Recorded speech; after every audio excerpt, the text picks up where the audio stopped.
I am sure that all of you would probably agree with me that we are very fortunate in this community to have care facilities, and it is a pleasure today to welcome two who are helping celebrate 100 years of existence. I have been a witness to what goes on at Beatles, and the residents there, whether they are there to just rehabilitate before they go back to their homes, or whether they're there to spend the remainder of their lives, they are embraced in love, they are embraced with good care and compassion. And I want to introduce to you Adam and Dana Jordan, and I'm not for sure which one's going to speak today. They were arm wrestling earlier. I would say the better half, but it might be Adam. I don't know. Let's give them a warm welcome. I did kind of twist her arm and told her about 30 minutes ago we were coming, so she said, really? Yeah, but she came. She's a good wife. I just feel honored to be here. I'm a very blessed person. I have a wonderful job. I have two wonderful jobs. I've been at them a long time. One I've been at 6 years at the nursing home. I'm the administrator. But actually, we were talking, when we left, our grandson was there. And he's 4 months old. And I was in the same boat when I was 4 months old. I was at the nursing home. So I've been raised and groomed to be in this position. My great-grandmother started this business, as John said, 100 years ago. We, give or take, at least 100 years ago. She originally started conceiving this idea of having a home for unwed mothers. And I think back in time into 1917, and that just, I don't comprehend that being a problem back then, but that was her dream. And then evidently, my great-grandpa's uncle got sick and needed help, so she took him in, and before she knew it, she had a house full of older people that just couldn't take care of themselves, so that's what she did. When we first started, they had a farm, and it's right where the nursing home is at 916 Noble. The whole block, all the way over, I'm not sure how big it was their property and their farm. They raised their own food and had, I think, cows or two, and had milk and chickens, I know. But it was interesting. And then as time would go on, they would need money, so she would sell a piece of property, and so eventually we kind of whittled down that acreage, but it's still a pretty good portion of that block. We're excited in what's going on in our business. This year will be 100 years, and we have plans of having a big celebration. We haven't set dates, but we'll get it out and let you know. I'm just amazed at how God has worked through our business. It's not just the residents that we take care of, it's their families and our staff. We treat them like family, all of them. We take them in and we care for them. We have a big advantage over most nursing homes and any health facility in the state, because the owners work there and they practically live there. Even though I do have another job and go to that, they're wonderful about letting me leave when I need to, or be gone to meetings or take care of problems. It's a wonderful place to be. We're moving to the modern age. We've gone to complete electronic health records. We have Wi-Fi through the building. We are in the process of converting our call system with the buzzer and all that stuff to a silent pager system, where the aide will carry a pager, and when somebody needs something, it'll go right to her pager. So we'll get rid of a lot of the noise in our building. Sometimes there's a lot of noise. We have a couple of grade school classes that come once or twice a month, and there's a lot of noise. But this will take out the noise that bugs you and doesn't let you sleep at night. We're taking that out of the system. We're just moving forward, and it's an exciting time to be in our business. We have a lot of physical constraints, but God has blessed us, and it seems like every time we want to do something, the money pops up, and it's there to do it. I don't know how long it's going to last, but I know my grandmother when she was doing all that she did, she would say the same thing, I don't know how we're going to do that, and then all of a sudden we could do it. So God's blessed us very well over the years. And my grandson is there. He's the 6th generation that will be at least involved in growing up in the business. And we're excited about that. I started working at Beatles when I was in college here, and I remember my grandmother was in a nursing home. My folks were older. My mom was 45 when she had me, so I have always identified more with people older than me than my age, always. And whenever I was in nursing school, I met Adam, and he said his family owned a nursing home, and I was like, oh no, he'll want me to work there. I don't want to do that. But I had worked at Walmart for 3.5 years, and I was just thinking about it, kept pressing on me, and I was just fighting it and fighting it. And finally, he was like, just come with me and visit, because he was in pharmacy school. And there was a lady named Bertha, and she didn't have any family, and he had kind of adopted her. And so he would visit her when he came home on the weekends. So one Sunday afternoon we went, and I fell in love with her. And so during the week when he was gone, I started going to visit her and just got my foot in the door and realized, you know, this is a cool place. And so slowly, and one day he was away for a trip, and I went and applied with his aunt, and she hired me. So as a surprise, I started working there before he got back. That was, it'll be 29 years in August. So it's just, it gets in your blood. It's just, we're different on purpose. We strive really hard to be that way, and I say it's like organized chaos sometimes, because there's just a lot of people in a little tiny space when you get all the workers and all the residents and families. But it's homey. We try really hard. I always tell everybody we want to do everything right all the time, but we can't. This is, you know, this is reality in the world. But you tell us what is wrong, and we'll try to fix it as best we can. And we do, and we just continue to move forward. I want to encourage people to, if you have family members who are older and looking towards maybe long-term care, I don't have a dog in the fight at all with long-term care insurance. I couldn't tell you who even sells it in our area.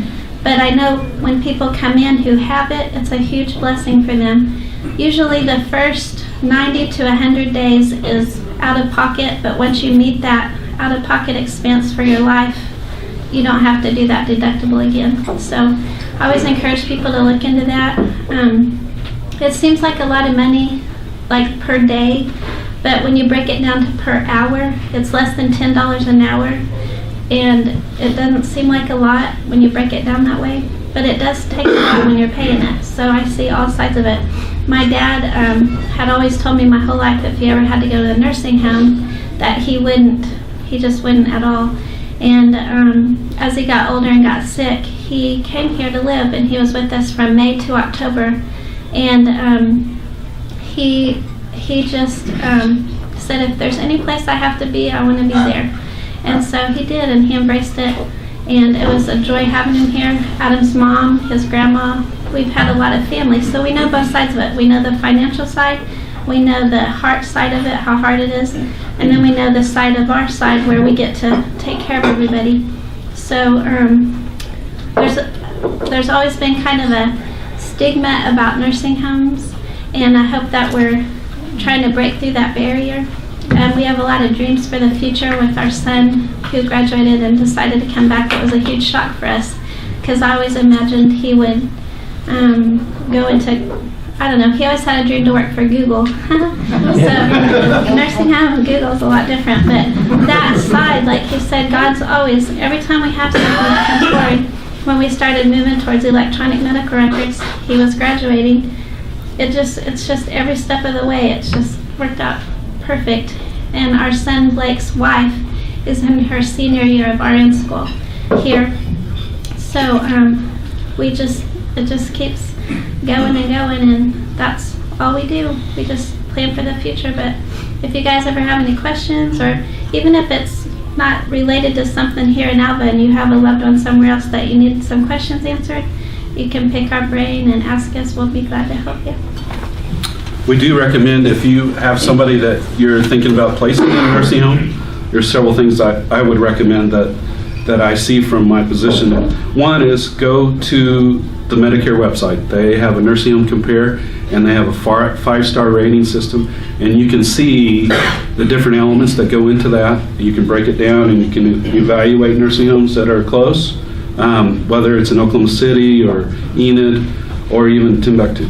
It's all there. The state also has a nursing home compare kind of website, the state of Oklahoma, and it would help. You have to factor all that in, and then once you get that stuff, then you need to go into the facility and have them show you around and look.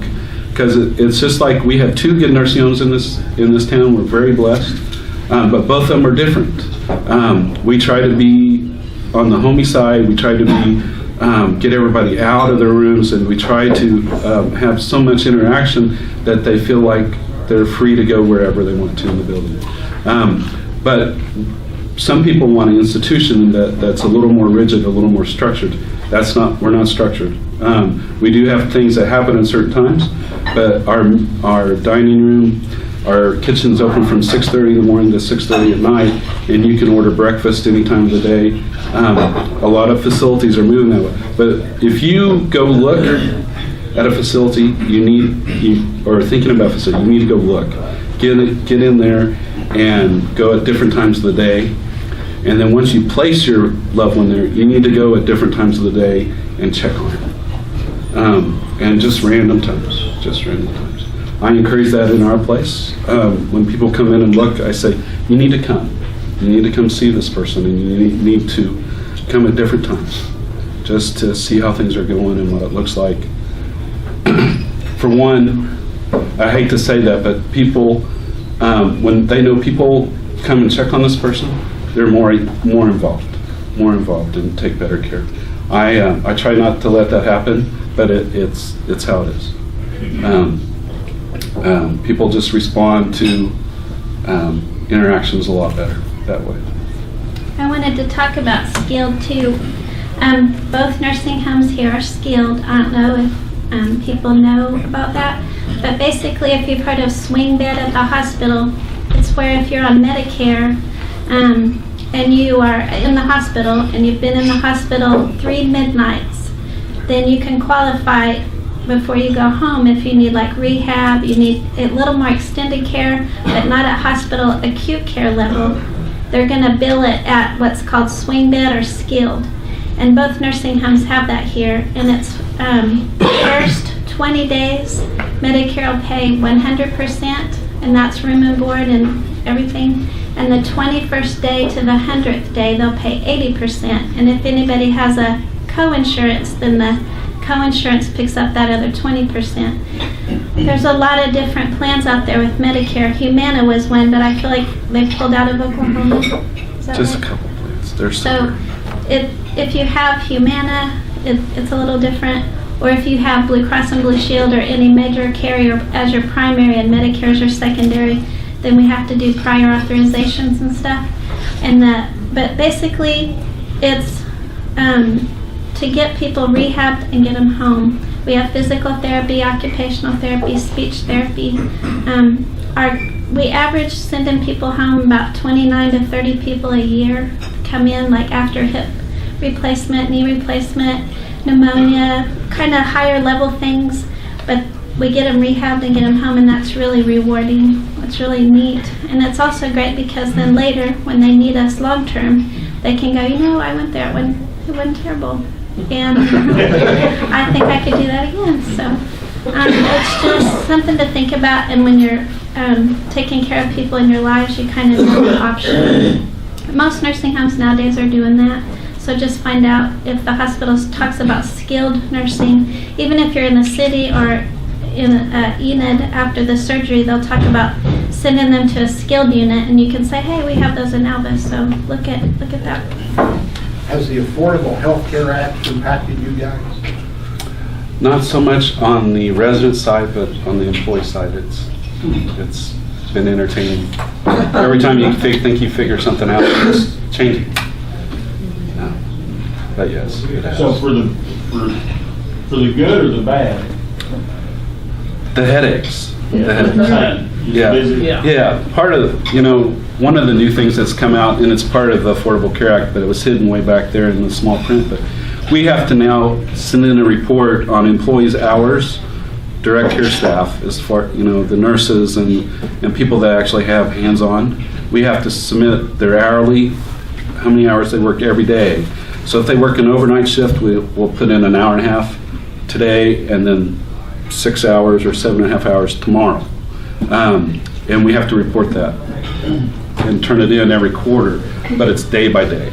That's kind of hard when you're not fully electronic in the payroll system where you can do a report. So we've kind of moved towards a fully electronic payroll system that can capture those hours and do that report for us. Adam, tell us a little bit about the business side. How many residents do you normally run? How many employees? I know you do things as a business. Sure. Are you still making meals for the county? We're not Doing that anymore, and other ways without a business side work? We did do that for a long time. We haven't done the county, the jail meals, but we're licensed for 74 beds.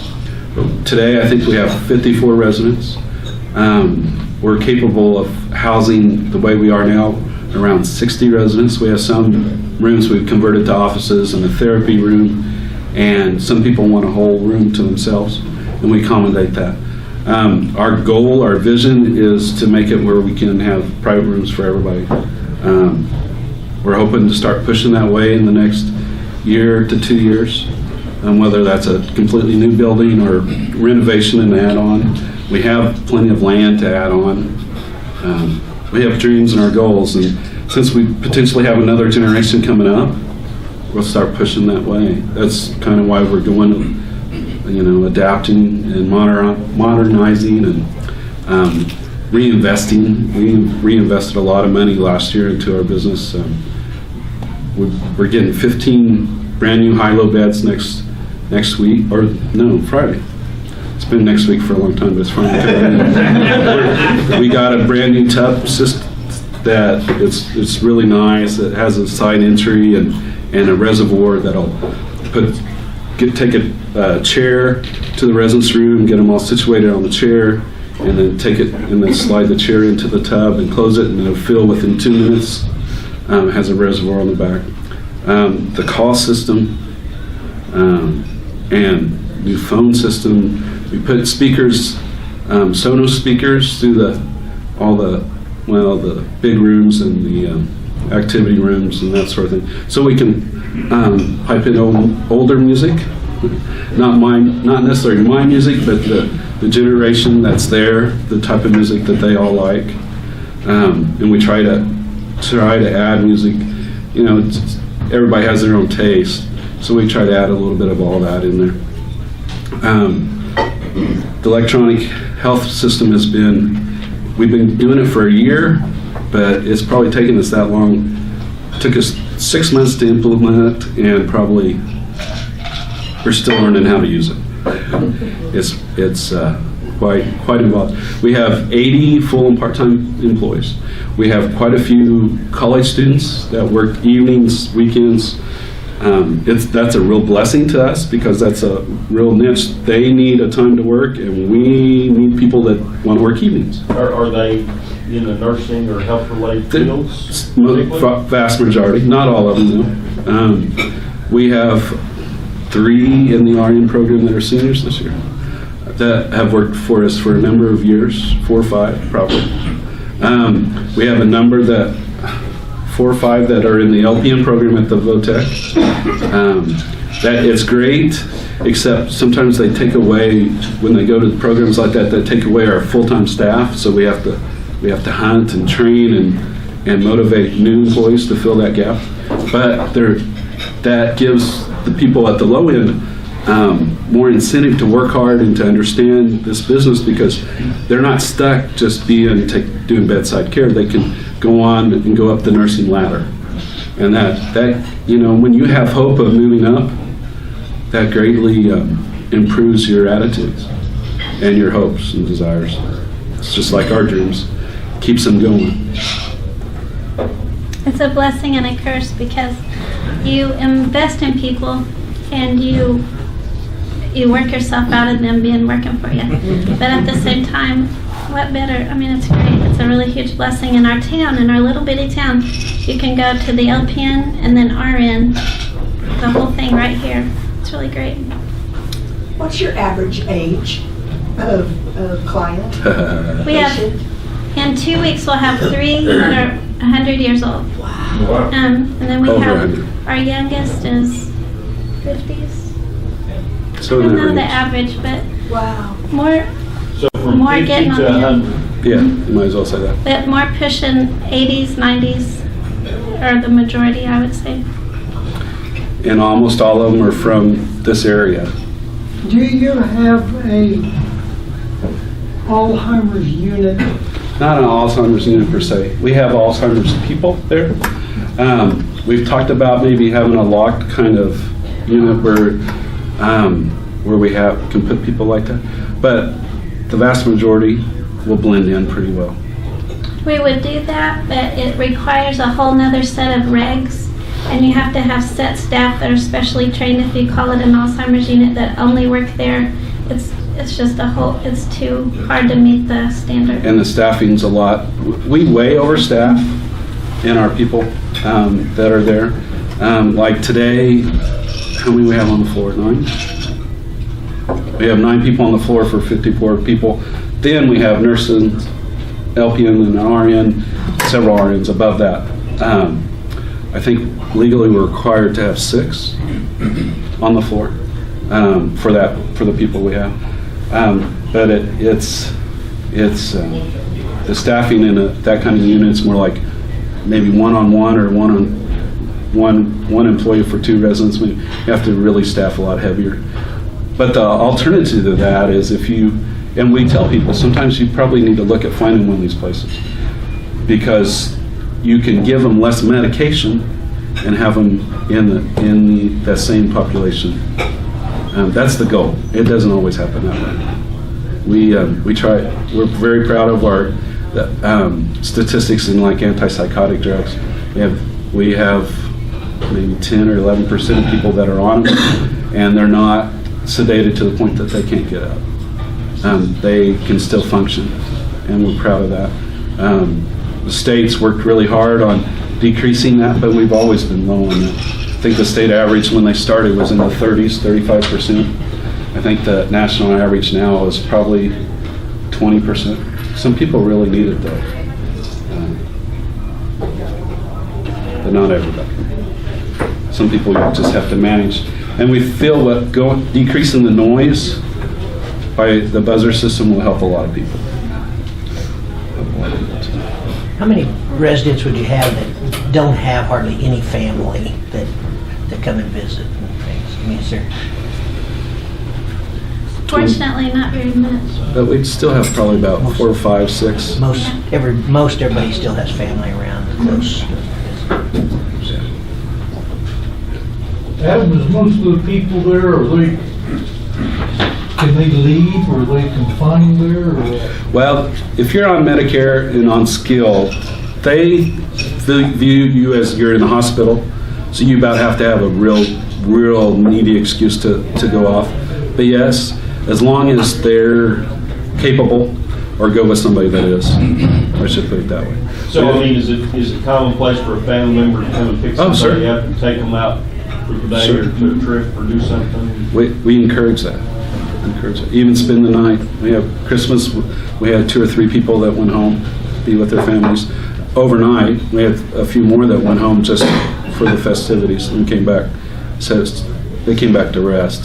So it's not uncommon someone's picking them up for church every Sunday Oh, and no. taking them to the ball game? We actually do that. We have 2 or 3 people that we take, and then there's a couple others that their families take. Any other questions? Thank you both. Thank you.